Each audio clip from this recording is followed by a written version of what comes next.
All right, guys, we are back in the garage working on the LS engine for Bob. And I came across something that maybe one or two out of every 1,000 people may not know. So I wanted to share this with you guys. It's nothing new. It's nothing out of this world, despite what the title of the video may say. It's simple.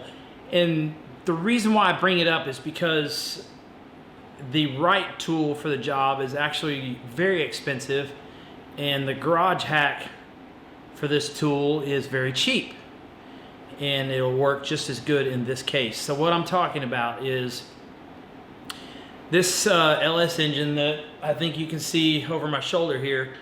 The head bolt holes are a little dirty in it, and the reason why it's expensive on an LS engine is because the head bolt threads are 11 millimeter by 2.0 pitch. That's an oddball. You're not gonna find that in the auto parts store. You're not gonna find it at Home Depot. You're not gonna find it anywhere. It's special, for lack of better words. So the way that we clean these threads out without spending the money for an expensive tap is we're just going to take a head bolt, an old head bolt, because these are one-time use deals, right? These are torque to yield bolts, and after you take them out, they're junk, or they're supposed to be. I know a lot of people reuse them and all that stuff. I'm not going to. Well, we're not going to use them for the motor. We're going to use them to clean the threads. So all we're going to do is take this bolt, and we're just going to take the grinder with a cutoff wheel on it, and we're just going to cut a slot down this bolt, or down the threads.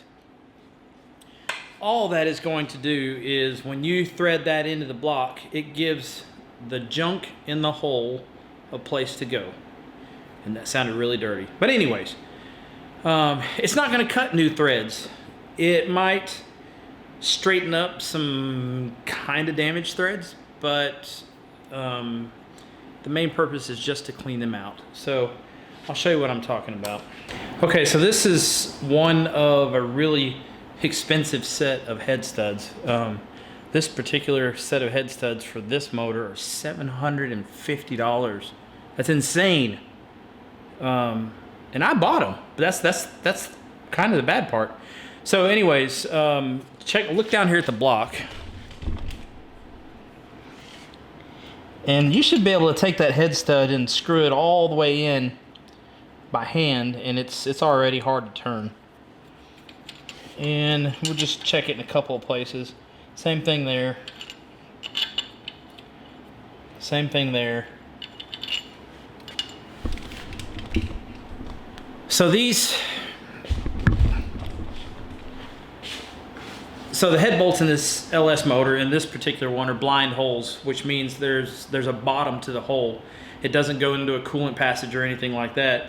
So it's kind of unusual that they have any kind of junk in them to keep it from threading in properly. So we're going to modify that bolt real quick and clean out these threads and then see if this thing screws in right.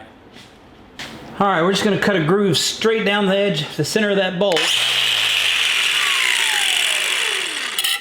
The cutoff wheel's a little crazy. All right, we're just going to cut a groove straight down the center of that bolt.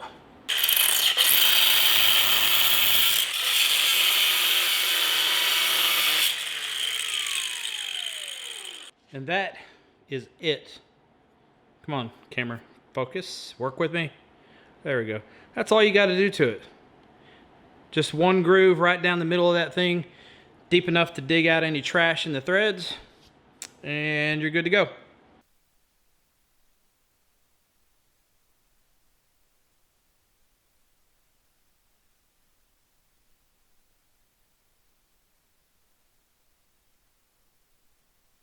All right, so I don't know what happened to that footage. Audio decided to not audio, and the heads are on the engine. So that is definitely a huge step in the right direction.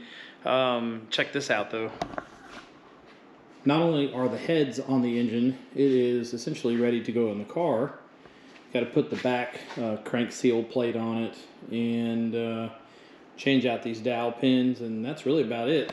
So the thread chasing tool, cleaning tool, whatever you want to call it, works pretty good. I guess the one thing about these engines is since they're blind holes, there's really not a lot of junk in the holes, you know, like corrosion and whatnot, since there's no coolant getting to the threads. But you know, they still manage to get some junk in them, so they have to be cleaned out.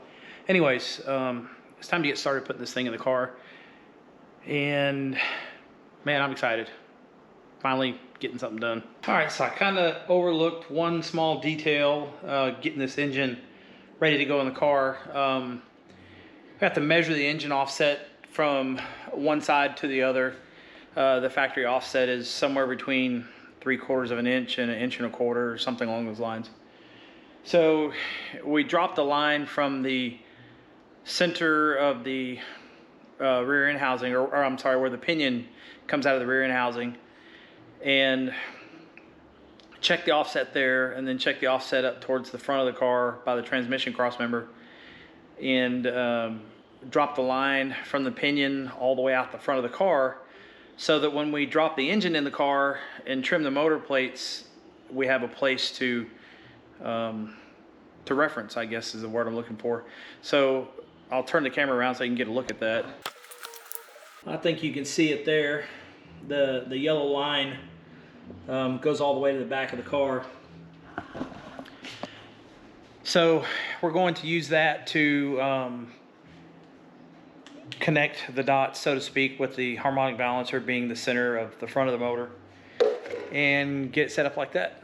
Okay, it's been kind of a long day getting this thing set up and ready to go. I did some layout lines on the floor to find the position in which we want to put the engine in the car, as far as, you know, left and right is concerned, and all that neat stuff. But check this out.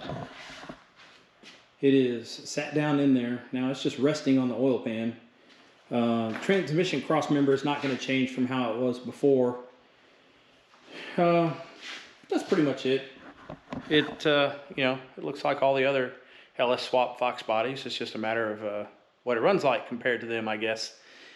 So I think that's probably a good place to end the video. We got to get in here and trim the motor plate and trim the mid plate and get the tabs welded in and get this thing set in its home, hopefully permanently, or at least until we need to like look at it or rebuild it or something. I don't know.